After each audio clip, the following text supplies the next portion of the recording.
After I crop a photo, the first thing that I tend to do is fix the white balance of an image. And first, really, the reason why I crop first is so that I don't have to worry about anything that ends up being outside of my crop in terms of editing and making look better.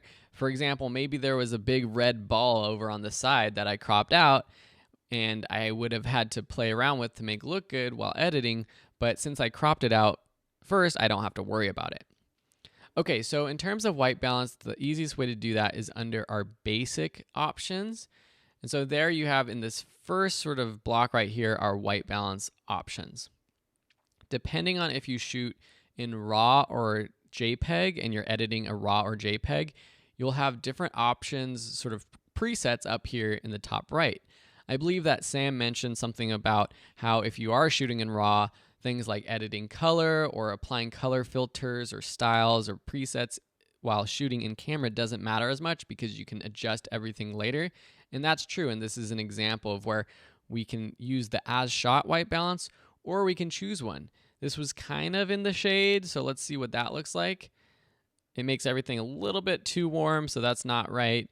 Daylight might look a little bit more natural compared to what was as shot. As shot looks a little bit cool, so maybe daylight. Or you can use an auto selection that Lightroom has that tries to make it look proper. Sometimes these don't look good. And there are a couple more keyboard shortcuts that I want to teach you right now that will help you out. One is the backslash button. It's the backslash, not the forward slash. A lot of people get confused and they email me and say, Phil, this doesn't work. It's the backslash where you see the before and after, before while I'm pressing it down. The other is L, which allows you to get sort of a simple view of your photo without any distraction. So if I do that, then before and after with the backslash, that's an easy way to see more clearly. You can also use these buttons at the bottom of this window to do comparisons of, actually this one, let's do before and after, and then you can kind of just click through and you can change the view, split screen or side to side. Going back here to see the full screen. Okay, so those are the presets. Now, none of those were really working that well for me. So I can do a custom white balance with these sliders. The way that sliders work in Lightroom is you can either click and drag to the left or right to adjust them. You double click to set it to what it originally was, or you can hover your mouse over the slider and use your arrow keys going up or down to jump the slider up or down. And this is a good way to make kind of fine tune your adjustments. So that's how the sliders work. Or you can actually click within the number and type in a specific number. Say you know that, okay, we want this to be at 3200 or whatever, then that's going to give you, put the white balance temperature, the light saying that this light was 3200. Obviously it wasn't because that looks too blue. It was probably more around 5600 or something like that, and that looks better. So this first slider is with the temperature. And so what does that make you think of? Well, your lighting scale, your warmth, your coolness, your Kelvin temperature. And so if you go to the left, it's going to make it more cool. Go to the right, it's going to make it more orange and warm. So let me undo that. You also have this tint, which goes from green to magenta. So sometimes depending on the light source that you're using, or even in this example where we were surrounded by green trees and green leaves, it gave sort of a green tint, which you might like, but it might not look so natural. So you might have to combat that by adding some magenta. Or maybe you're under some sort of weird fluorescent light, and it gives that green tint. Know that the tint slider is where you can fix that. Okay, so if I was doing this myself on this photo, I would probably slide to the right just a little bit to get back some of that warmth, and then maybe play with the tint just a little bit, going from right to left. Sometimes I like going extreme and then dialing it back so that I can really see what I'm doing and then say, oh, that's way too much. Let's go back.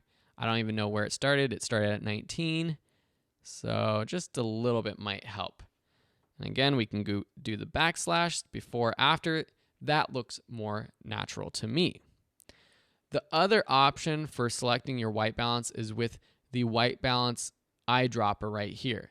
If you click this, what you're supposed to do is then find something that is white or neutral without colors in your image. Something that is like a gray that has no color, because then you're telling Lightroom that what I'm clicking on is supposed to be white, and then all of the other colors around it adjust to that white balance or that white point that you set. Now, this isn't going to work in this image because there's nothing really white. If I click on the green trees, for example, what's going to happen is everything gets really pink and magenta-ish, because what we told Lightroom was that this green tree should be white. It should be neutral. It should be desaturated. And so it makes everything else pink accordingly.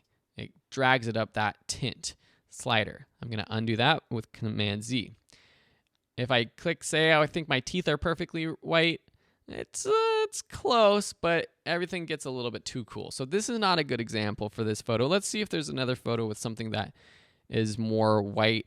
This one, I mean, the color, the problem is that the white balance auto setting was really good for all of these photos. So you don't really need, I mean, this might be the best option if I click the eyedropper, click somewhere on the street right here, and that looks better. So if I do before, after, and the reason why I click down here on the street rather than somewhere in the light right here, which is pure white, and you can see when I click that, it says, cannot set the white balance here. Please click on a darker neutral area.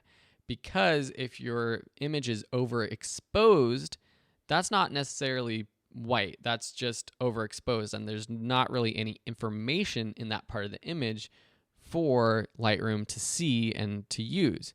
Similar to down here on this photo, if I click up here, nope, it's too bright. It's overexposed. So you need something that is well exposed, white or gray, to use this color picker.